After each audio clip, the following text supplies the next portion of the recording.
நண்பர்களே வணக்கம். இதுதான் இங்கிலாந்து ஆக்ஸ்போர்ட்டில் உள்ள வால்டன் தெரு.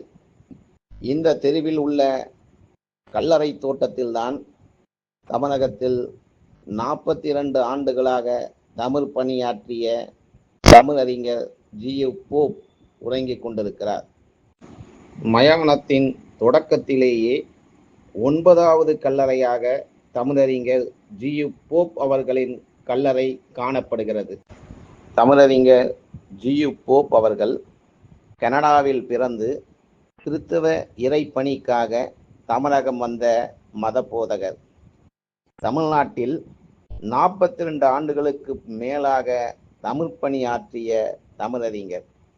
திருக்குறள், நாலடியார், திருவாசகம், புறநானூறு போன்ற தமிழ் இலக்கியங்களை ஆங்கிலத்தில் மொழிபெயர்த்து மேலை நாட்டவருக்கு அறிமுகம் செய்தவர்.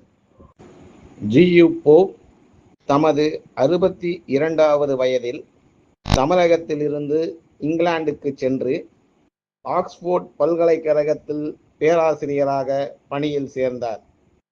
அங்கு மாணவர்களுக்கு தமிழும் தெலுங்கும் கற்றுக் கொடுக்கும் ஆசிரியராக பணியை தொடர்ந்தார். ஜி.யு. போப் தமது இறுதி காலத்தில் தனது விருப்பமாக 3 விருப்பங்களை நண்பர்களிடம் தெரிவித்திருந்தார்.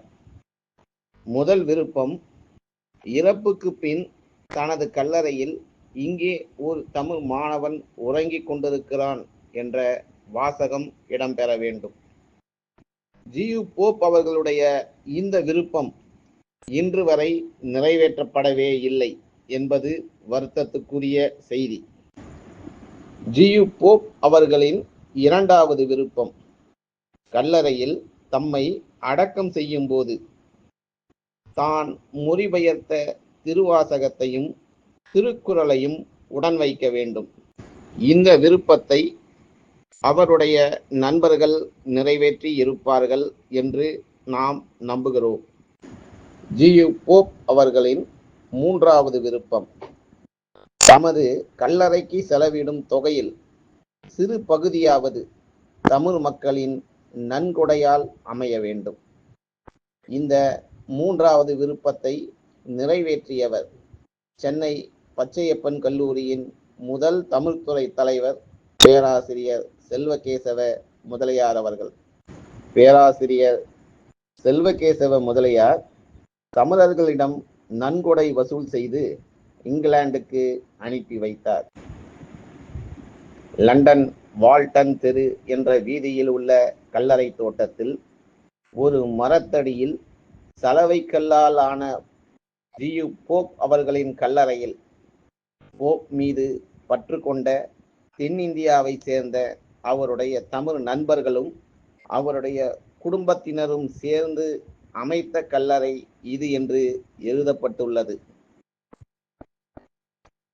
ஒரு தமிழ் மாணவனின் கல்லறையை அமைப்பதற்கு ஒரு தமிழ் பேராசிரியர் நிதி திரட்டி லண்டனுக்கு அனுப்பியிருக்கிறார் என்ற செய்தி வியப்புக்குரிய வரலாற்று செய்தி.